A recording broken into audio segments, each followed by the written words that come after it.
ആ വി എസിനെ അവസാനമായി ഇതാ കൊല്ലം ജില്ലയുടെ അവസാന വിലാപയാത്ര എത്തുന്ന അവസാന സ്ഥലത്തേക്ക് വി എസിന്റെ ഭൗതിക ശരീരം എത്തിക്കൊണ്ടിരിക്കുകയാണ്. അല്പസമയത്തിനകം ആ ഭൗതിക ശരീരം ഇവിടെ എത്തിച്ചേരും. ഇതിനുശേഷം കൃഷ്ണപുരം പിന്നിടുന്നതോടുകൂടി വി എസ് ആലപ്പുഴ ജില്ലയുടെ മണ്ണിലേക്ക് കടക്കും.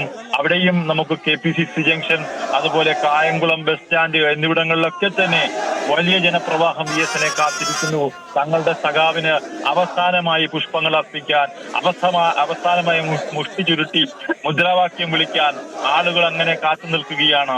എല്ലായിടങ്ങളിലും കണ്ണേ കരളെ വി എസ് എന്നുള്ള മുദ്രാവാക്യമാണ് കേട്ടത്. അത് തിരുവനന്തപുരം ദർബാർ ഹാളിൽ നിന്ന് കേട്ടു, സെക്രട്ടേറിയറ്റിന് മുമ്പിൽ നിന്ന് കേട്ടു. അങ്ങനെ എല്ലായിടങ്ങളിലും അത്തരത്തിലൊരു മുദ്രാവാക്യം വിളി, വി എസിന് വേണ്ടി മാത്രം ഇറക്കിയ ഒരു മുദ്രാവാക്യം അതതാ അവസാനമായി വിളിക്കുന്നു വി എസിന് വേണ്ടി. ആ മുദ്രാവാക്യം വിളി തന്നെയാണ് അന്തരീക്ഷത്തിൽ മുഴങ്ങി നിൽക്കുന്നത്.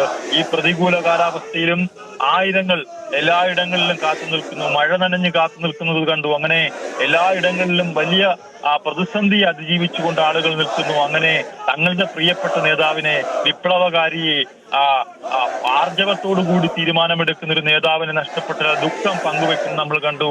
പല ഉമ്മമാരും ആ ദുഃഖം പങ്കുവെക്കുന്ന നമ്മൾ കണ്ടു.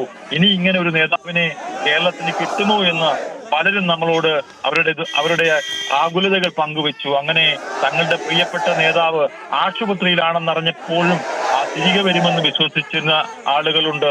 അങ്ങനെ പല ഇടങ്ങളിൽ നിന്നും വി എസിനെ അവസാനമായി ഒരു നോക്ക് കാണാൻ ആളുകൾ എല്ലാ ഇടങ്ങളിൽ നിന്നും ഒഴുകിയെത്തുകയാണ് ഈ കൊല്ലം ജില്ലയിൽ.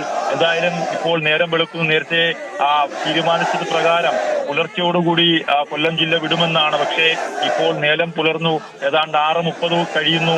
അപ്പോഴും വി എസിന്റെ ഭൗതിക ശരീരം അവസാന സ്ഥലത്തേക്ക്, കൊല്ലം ജില്ലയുടെ അവസാന പോയിന്റിലേക്ക് എത്തുന്നേയുള്ളൂ. ഇനിയും ഒരുപാട് സഞ്ചരിക്കേണ്ടതുണ്ട്.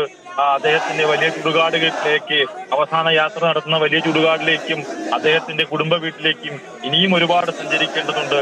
ഒരുപാട് സ്ഥലങ്ങളിൽ ആളുകൾ ഇപ്പോഴും വി എസിനെ കാത്തു നിൽക്കുന്നു.